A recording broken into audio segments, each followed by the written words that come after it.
ए सनातनी 25 हजार का मोबाइल रखने वाले कम से कम अपने घर में एक हथियार तो मजबूत रख ले रे। मैं तो ये कह रहा हूँ,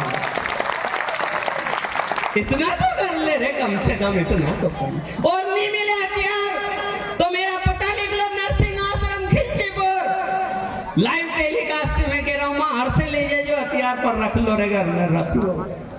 गुरुदेव, आप जगह जगह सम्मेलन में जाते हो, आपकी एक बात मैंने सुनी है, अभी भी आपने बोला है कि भाइयों उठा लो तलवार, आपके पास नहीं हो तो मैं दे दूं। हाँ। ये मतलब आपको नहीं लगता है कि थोड़ा सा सर्व समाज एकत्रित होकर केवल और केवल हिंदू हैं, इन सम्मेलनों से ये आदेश देना है, यही संदेश देना है कि भक्तों आप भटको मत, छुआछूत मत करो, सब अपने हैं, सबको स्वीकार करके एक साथ एक मंच पर एकत्रित होकर एक पंगत में भोजन करो। हाँ, ये एक दुख है और कहीं ना कहीं हमने हिंदू समाज पे कलंक है, विधर्मियों को बोलने का मौका मिल जाता है इससे। तो मैं आपके चैनल के माध्यम से ये जरूर कहूंगा कि आप सब सनातनी बंधुओं, आप अच्छे और सच्चे सनातनी तभी बनोगे जब बहन बेटियों का सम्मान और गौ माता की रक्षार्थ उनकी सेवा करोगे।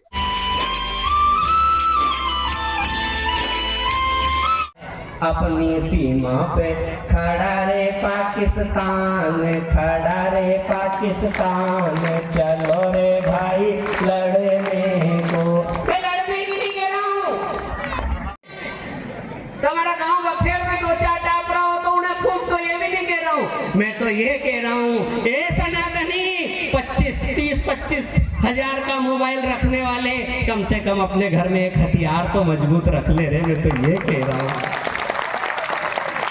इतना तो कर ले रे, कम से कम इतना तो कर ले। और नहीं मिले हथियार तो मेरा पता लिख लो, नरसिंह आश्रम खिलचीपुर लाइव टेलीकास्ट में कह रहा हूँ, हर से ले जाए जो हथियार पर रख लो रे, घर में रख लो।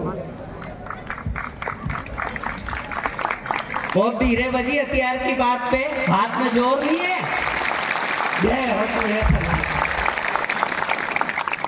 अपनी सीमा पे खड़ा रे पाकिस्तान, खड़ा रे पाकिस्तान, चलो रे भाई लड़ने को। ए बुढ़ा ये तो लाठी दे दो, जवान तलवार, बुढ़ा ये तो लाठी दे दो, जवान तलवार, छोरा छाप राय दे दो रे बंदूक, चलो रे भाई लड़ने को। अपनी सीमा पे खड़ा रे पाकिस्तान, खड़ा रे पाकिस्तान, चलो रे भाई लड़ने को।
गुरुदेव सादर प्रणाम। आज आपने एक दक्षिण में विशाल हिंदू सम्मेलन का आयोजन किया। देखो, इसका उद्देश्य कोई पार्टी का नहीं है, कोई हिंदू मुसलमान नहीं है, हम केवल हमारे सनातनी जो भटके हुए हैं, जो किसी कारण में लालच देके उधर चले गए या जो भी भटक गए हैं, उन सब सामाजिक बंधुओं को एकता से जोड़ना है, छुआछूत को मिटाना है।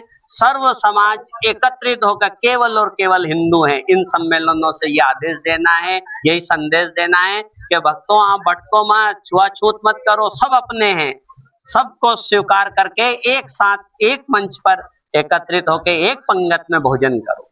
गुरुदेव, आप जगह जगह सम्मेलन में जाते हो, आपकी एक बात मैंने सुनी है, अभी भी आपने बोला है कि भाइयों उठा लो तलवार, आपके पास नहीं हो तो मैं दे दूं।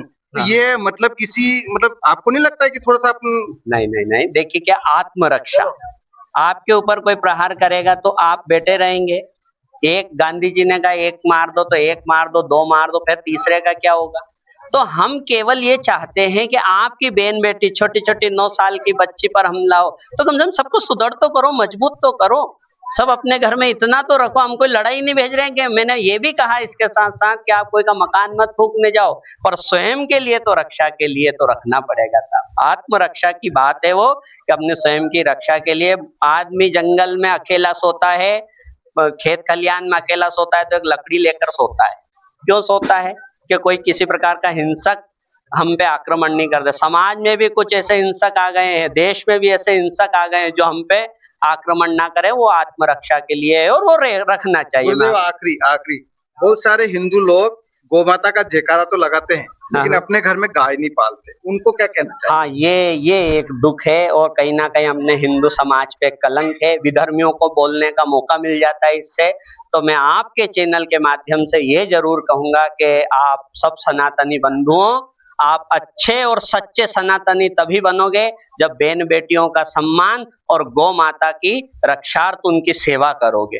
तो गौ सेवा तो सनातनी कर भी रहे हैं, पर और इसको लाएंगे, करेंगे, अच्छे से सबको जागृत करेंगे इस विषय में। ये एक पीड़ा है कि थोड़ा गौ माता की हालत दयनीय है, पर वो भी भगवती कृपा करेगी, भगवान की कृपा से वो भी सब। चलिए, बहुत बहुत धन्यवाद गुरुजी। भारत माता की जय।